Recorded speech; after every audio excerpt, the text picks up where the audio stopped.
شرکائد یوں آپ لوگ پڑھتے ہیں. میں نے کہا شرکائد ضال اور مضل ہے. شرکائد ضال اور مضل ہے.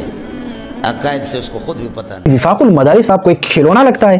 کیا یہ بچوں کی تنظیم ہے؟ کیا بعض لوگ کہتے ہیں کہ بھائی آپ کو یہ حق کس نے دیا کہ آپ فلاں محقق عالم پر تنقید کرتے ہیں اور رد کرتے ہیں؟ تو میرے اس بات کا جواب آپ مجھے دے کہ اس فلاں مولوی صاحب کو یہ حق کس نے دیا کہ وہ علامہ تفتزانی رحمہ اللہ پر گمراہی کا فتویٰ لگائے؟ اگر دوسرا سوال یہ کرتے ہیں بعض نادان لوگ کہ بھائی کیا علماء دیوبند میں دور حاضر کے علماء دیوبند میں کوئی بندہ نہیں ہے کہ فلاں مولوی پر اعتراض کرے کہ آپ طالب العلم ہو کر اعتراض کرتے ہیں؟ تو ان لوگوں کے خدمت میں یہ گزارش کرتا ہوں کہ کیا موجودہ دور کے علماء دیوبند اور گزرے ہوئے علماء دیوبند شیخ رشید احمد گنگوہی رحمہ اللہ، شاہ انور شاہ کشمیر رحمہ اللہ، اشرف علی تھانوی رحمہ اللہ اور قاسم نانوتوی رحمہ اللہ، حسین احمد مدنی رحمہ اللہ جیسے بڑے بڑے محققین، محدثین، فقہا، انہوں نے کبھی علامہ تفتزانی رحمہ اللہ پر گمراہی کا فتویٰ لگایا تھا کہ اب یہ مولوی صاحب علامہ تفتزانی رحمہ اللہ پر گمراہی کا فتویٰ لگاتا ہے؟ کیا وہ علماء نہیں سمجھتے تھے کہ بھائی علامہ تفتزانی رحمہ اللہ کس طرح کا بندہ ہے؟ اس کے علاوہ جو مولوی صاحب علامہ تفتزانی رحمہ اللہ پر گمراہی کا فتویٰ لگاتا ہے، میں اس مولوی صاحب کے چاہنے والے اور ان مولوی صاحب سے پوچھتا ہوں کہ کیا آپ کے استاد شیخ سلیم اللہ خان صاحب جو تھے وہ وفاق المدارس کے صدر تھے اور انہوں نے وفاق المدارس میں کے نصاب میں شرح العقائد کو شامل کیا علامہ تفتزانی رحمہ اللہ کی کتاب کو، تو کیا ان کو پتہ نہیں تھا کہ بھائی یہ کتاب تو گمراہ کن کتاب ہے؟ علامہ تفتزانی جو ہے وہ ضال مضل ہے، اس کی کتاب کو کس طرح وفاق کے نصاب میں شامل کرتے ہیں؟ اس کے علاوہ دور حاضر کے جو محقق بلکہ وہ پوری دنیا کے مفتی اعظم ہے، ٹھیک ہے، مفتی تقی عثمانی صاحب وفاق المدارس کے صدر ہے اور وفاق المدارس کے بڑے ہیں، کیا ان کو اس بات کا علم نہیں ہے کہ شرح العقائد یہ گمراہ کن کتاب ہے، علامہ تفتزانی رحمہ اللہ ضال مضل ہے؟ یہ ان کو پتہ نہیں کہ انہوں نے وفاق المدارس کے نصاب میں اس کتاب کو شامل کیا ہے؟ کیا مولانا محمد حنیف جلندری صاحب جو تھے ان کو پتہ نہیں ہے کہ شرح العقائد جو ہے یہ گمراہ کن کتاب ہے اور آپ کے مولوی صاحب کو پتہ لگ گیا؟ اس کے علاوہ میں ان نادانوں کو کہنا چاہتا ہوں کہ جو لکیر کے فقیر بنے ہوئے ہیں، جو لکیر کے فقیر ہے اور کتابوں کی دنیا سے ناشنا ہے، بے خبر ہے اور اسی طرح معاشرے سے بھی خبر نہیں ہے، بس محدود ذہنیت رکھتے ہیں، میں ان سے سوال کرتا ہوں کہ بھائی وفاق المدارس آپ کو ایک کھلونا لگتا ہے؟ کیا یہ بچوں کی تنظیم ہے کہ آپ کہتے ہو کہ بھائی شرح العقائد گمراہ کن کتاب ہے، علامہ تفتزانی رحمہ اللہ جو ہے وہ گمراہ تھے، تو کیا وفاق المدارس والے آپ کو اتنے غیر سنجیدہ لگتے ہیں کہ انہوں نے شرح العقائد کو نصاب میں شامل کیا؟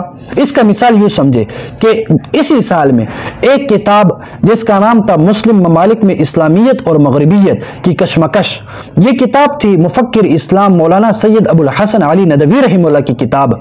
اس کتاب کو وفاق المدارس والوں نے نصاب میں شامل کیا۔ اس کتاب میں صرف اور صرف اس کتاب میں مودودی صاحب کی صفت بیان کی گئی تھی، لیکن لوگوں نے اعتراض کیا کہ بھائی مودودی صاحب کا عقیدہ اور نظریہ ٹھیک نہیں ہے، اور اس کتاب میں چند لکیروں پر چند سطور کے اندر مودودی صاحب کی صفت بیان کی گئی ہے، آپ لوگ کس طرح یہ کتاب نصاب میں شامل کر سکتے ہیں؟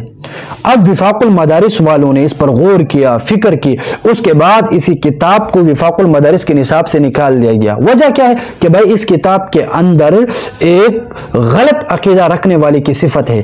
تو اب میں ان لوگوں سے بھی سوال کرتا ہوں جو نادان ہے اور وفاق المدارس کے بارے میں ان سے کہتا ہوں کہ کیا وفاق المدارس والے اگر مودودی صاحب کی صفت کی وجہ سے جن کا عقیدہ ٹھیک نہیں تھا کتاب کو وفاق کے نصاب سے واپس ختم کرتے ہیں، تو کیا وہ کبھی بھی ایک گمراہ انسان کی کتاب عقائد کے طور پر وہاں پر درس دینے کے لیے نصاب میں شامل کر سکتے ہیں؟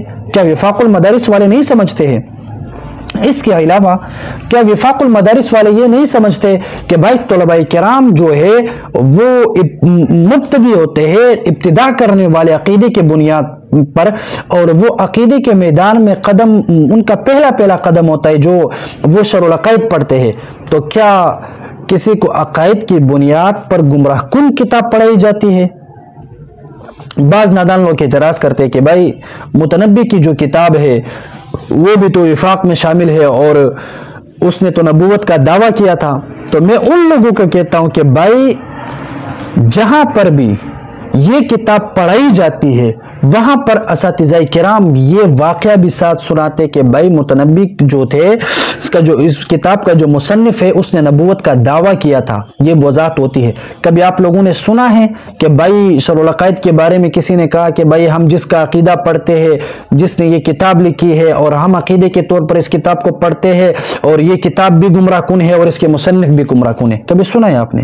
اور دوسری بات یہ متنبی جو ہے وہ لوگ عقائد کی بنیاد پر نہیں پڑھتے ہیں، وہ تو لغت کے ساتھ ان کا کام ہے، اور اسی طرح یہ جو شرح العقائد ہے یہ لوگ عقیدے کی بنیاد پر پڑھتے ہیں، اس سے لوگ عقیدہ سیکھتے ہیں۔ تو کیا وفاق المدارس والے اتنے نادان ہیں کہ وہ ایک گمراہ کن کتاب کو نصاب میں شامل کر کے طلباء کرام کو گمراہ کریں؟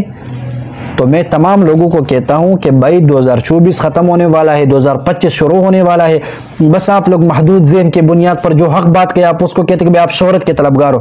ارے بھائی وہ شہرت کے طلبگار ہو یا نہ ہو، آپ کو کیا تکلیف ہے؟ کوئی بندہ شہرت چاہتا ہے، آپ کو تکلیف کیا ہے؟ آپ اس کی بات سنو بھائی، جہالت کی جو چادر آپ لوگوں نے پہنی ہے اس کو اتار دو، جہالت کے جو پردے آپ لوگوں کے آنکھوں پر ہے اس کو دور کرنے کی کوشش کریں۔ بھائی لوگ آپ کو کیا کہتے ہیں، آپ لوگوں کو کیا سکھاتے ہیں، اپنا سورۃ یاسین آپ پر پڑھاتے ہیں کہ بھائی فلاں مشرک، فلاں کافر، فلاں بدعتی، فلاں گمراہ۔ اب علامہ تفتزانی رحمہ اللہ گمراہ ہو گئے تو بچا کون؟ اگر وہ گمراہ ہے تو بھائی وفاق المدارس کے نصاب میں جتنے لوگ پڑھتے ہیں اور وہ اس کتاب کو عقیدے کے طور پر پڑھتے ہیں اور اس کتاب کو درست سمجھ کر پڑھتے ہیں، تو کیا سارے کے سارے کافر اور مشرک اور گمراہ ہو گئے؟ یہ کس طرح کی بات ہے؟ بہرحال اللہ رب العالمین سے دعا ہے کہ اللہ رب العالمین ہمیں اور آپ لوگوں کو سمجھنے کی توفیق عطا فرمائیں، اور لوگوں سے ایک بار پھر گزارش کرتا ہوں کہ خدا را کتابوں کی طرف رجوع کریں، کتابوں کا مطالعہ کریں۔ علامہ تفتزانی رحمہ اللہ جو ہے وہ امام اہل سنت والجماعت ہے، اس پر گمراہی کا فتویٰ ہرگز نہ لگائے، یہ مناسب نہیں ہے۔ اللہم صلی علی روح محمد فی الارواح، اللہم صلی علی جسد محمد فی الاجساد، اللہم صلی علی قبر محمد فی القبور۔